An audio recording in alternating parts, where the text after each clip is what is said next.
So was Jesus rich or poor? You will come to that in the conclusion of my message. You'll make up your mind whether he was poor or rich through the facts that I'll present in the Bible. One of the Jesus, in the beginning, Jesus, right when he was born, before he was born, or right after he was born, this can be found in Matthew 2:11. Jesus received an abundance, I'm talking about an abundance of wealth at a very early age by the wise men, as you remember in Matthew 2:11. A lot of scholars believe that these wise men were actually kings themselves, kings of other countries who brought on these gifts. Now, they showered him with gold. They showered him with all kinds of gifts as gold, frankincense, and myrrh. Now, frankincense, for example, an ounce of frankincense during that time, in that period, was way more expensive than gold.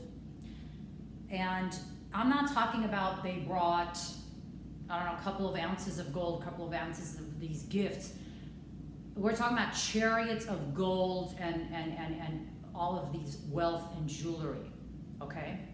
Because when they obviously didn't come on mules to get Herod's attention, okay? Herod, who was the king at that time of Israel, they got Herod's attention, and Herod wanted to see these kings / the wise men. So they weren't just came with these little boxes of jewelry. No, I'm talking about wealth. And as a result, most people also believe that these gifts sustained the family of Jesus, Mary and Joseph, during the time that they fled to Egypt to get away from the wrath of Herod. And you remember Herod, because of Jesus, because this Jesus was born, he killed every single little baby that was born at that time, every single male baby that was born at that time in Israel. So God told Joseph in a dream, get up and flee to Egypt. We don't know how long they stayed in Egypt. Some people say 4 years, some people say, 7 years, some people say Jesus went to school in Egypt. So it's just, we don't know the time, but it's a fact that he went to Egypt. Anyway, and also there was these business women that followed and traveled with Jesus. And these women, for a fact, they were very wealthy, and they helped Jesus financially a lot, and with their health. And this can be found in Luke 8:30. Somebody had to take care of these men. Somebody had to take care of these men for them to follow Jesus. So they had to have money.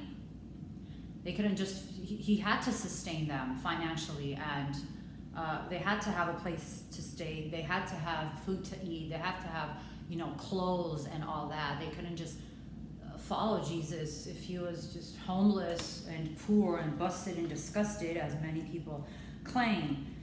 Jesus, now one more thing, does a poor person need a treasurer? No. Who was the treasurer of Jesus? Who was the money keeper of Jesus? Who was the bank keeper of Jesus? It was Judas, as you know. And as a matter of fact, Judas, he used to steal from the treasurer. He used to steal. Judas used to steal. And so why would you have a treasurer if you're not rich? Doesn't make any sense if you have no finances. In John 19:23-24, if you read, when Jesus was dying, you remember, and on the cross, and Matthew 26:7, there came unto him a woman having an alabaster box of very precious ointment, exceedingly precious ointment, jar of very expensive ointment of perfume, Small bottle of fragrant oil, very costly perfume. These are just different translations. But when his disciples saw it, they had indignation, saying, to what purpose is this waste? Why did you allow this woman to waste this expensive perfume? And I'll tell you how much the perfume is, you won't believe it. When Jesus understood it, he said unto them, what trouble ye that woman? Why vex ye the woman? Why do you embarrass the woman? Don't find fault with the woman. Why are you annoying the woman? For she had wrought a good work upon me. For ye have poor always with you, but me ye have not always. You don't have me always here, he's saying. For in that she had poured this ointment on my body, she did it for my burial. Now this perfume was, the cost of this perfume was a year's wage. Okay, it was a year's wage. So it's, a lot of people say it's from 30,000, it could be from 25,000, 26,000 to, it could be 50,000. It was extremely expensive perfume that she poured all over the body of Jesus. Now, this is my point. The way his reaction, you could tell from his reaction that he did not really, he didn't think it was a big deal. Now, if you did that to a poor person, how would his reaction be? It would have been a different reaction. Oh my goodness, this oil, no, this is too expensive. You can't do this to me. No, because he's used to it. A wealthy person is used to, that's nothing for him. Listen, that expensive gift did not shock Jesus at all, okay? That shows you he was not a pauper, sorry. He was not poor, but someone that was used to wealth and resources. Do you understand? He was used to this. You know, you give somebody, let's say you give President Trump a perfume that's worth 30,000. It's like, oh, okay, well, thank you. You know, he's a billionaire. But then you give a poor person a $30,000 perfume, let's just say, how would they react? So this was not a reaction of a poor man. Jesus was not poor, okay? One more thing that he wasn't poor is, if you go to Deuteronomy 28, so 15 to 19, it talks about, you know, poverty. It basically says that poverty is a result of a curse that comes from disobedience to God's instruction and to his word. If you read that passage, it says that poverty is a result of being disobedient. Not all the time, but God says, I will bless you. God doesn't bless you with poverty, God blesses you with wealth, right? Jesus, and we all know Jesus was the picture of obedience. So if Jesus didn't sin, was a picture of obedience, followed God's law, then how could he have been poor? He could not have been poor, ladies and gentlemen, because that would have mean that he was cursed. That would have mean that there's something wrong in his life. And most of the time, those of you who have especially financial troubles, most of the time, it's because you're doing something wrong. And the number one reason, I'll bet my life on it, is you don't tithe, or you tithe, I don't know, 2 times a year. And God cannot bless you if you don't tithe, if you don't give. You can't. God just doesn't do that. God gave his only begotten son. God didn't give his leftover. God gave his first son. So you don't give your leftovers to God. You could give $1 million that's a leftover, that he will throw it in the trash. But then I could give $1, that's my first, and to him, that's $1 million. So it matters how you give. It matters that you give the first of your fruit. God didn't give leftover child. God gave Jesus, who was his firstborn and the perfect born. Okay? Or so we will become rich. Jesus was poor. So they say Jesus was poor. Jesus was poor. First of all, wealth and poor is relative. So wealth, being rich, is relative.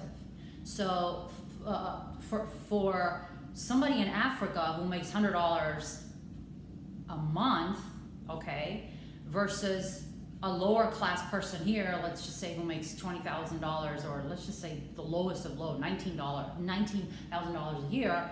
For that person, that lower class is wealthy, okay? But we all know that's not true. And then a person that makes $50,000, for that lower class, that $50,000 is rich. And then for some people, making $1 million is poor. Somebody like President Trump, you know, he makes, he has billions of dollars. So somebody is a millionaire is a poor person. So it's relative. So my point, Jesus came, everything over here was nothing for Jesus. Basically, everything was poor here. For Jesus, no matter how much wealth you were to give him, he would have been poor. He's considered poor. Listen, he's considered poor, but he's still rich. It's relative. In heaven, he came from heaven. He came from a kingdom that money cannot buy. There's just no amount of money that could describe it. He came from a kingdom of kingdoms, okay? So for him, if you gave Jesus the whole world, if you gave the wealth of the whole world to Jesus, if he was like, I don't know, 30,000, if he had 30,000 trillions of dollars, he would have been poor. He's considered poor. He considers himself poor. Why? Why does he consider himself poor? Because he has all the wealth. He's coming from a kingdoms of kingdoms. And so, of course, he was considered poor here. Now, another point is when it says he became poor for us to become rich. Now, that's talk just as it says he had our sins, he took our sins upon him. When did he take his sins upon him? He wasn't sinful when he was living. No, he took our sins on the cross, right? So he took our sickness on the cross too, right? And he also took our poorness on the cross. So he was poor. When it says he was poor in this world, it's talking about the cross. He was poor on the cross. He took our sins on the cross. He took our poorness, our all the bad things on the cross. But that doesn't make him a poor person. Do you understand? So when you study the Bible as a whole, Jesus was wealthy, ladies and gentlemen. Jesus had a treasure. Judas used to steal from him. Jesus took care of the disciples. He had to provide them financially. Had he not been able to provide them financially, they would not have been able to follow him all these years. We're talking about more than 12 people following him and the women. So Jesus was not poor. So don't bring this garbage into the church and say you're supposed to be poor. If you're not poor, that means you're a bad person. You love money. Loving money is evil. The love of money is evil, but having money is not evil. Every single person in the Bible, from Abraham to Isaac to Jacob to Israel to David to Solomon, so on and so forth, they were disgustingly rich. They were extremely wealthy. The temple that Solomon built for Jehovah, for God, it was over $1.2 trillion. So don't give me this garbage that God hates money, that God hates you because you have good things. No. You could have good things, but don't let your heart go after the good things. If you're not able to give to God, then you love money, and that's a sin. If you as a Christian, you claim yourself to be a Christian, if you're not able to joyfully give to God and get gratification out of that, and love giving to God and love giving to church, to the right place where it feeds you, the church that feeds you, then you don't love God. You don't love God, because money is the hardest thing to give. Money is the hardest thing to give. So if you can't give money to God, then you don't truly love him, and I said that. And I will bet my life you will never be blessed financially, spiritually, domestically, health-wise, psychologically, if you don't tithe.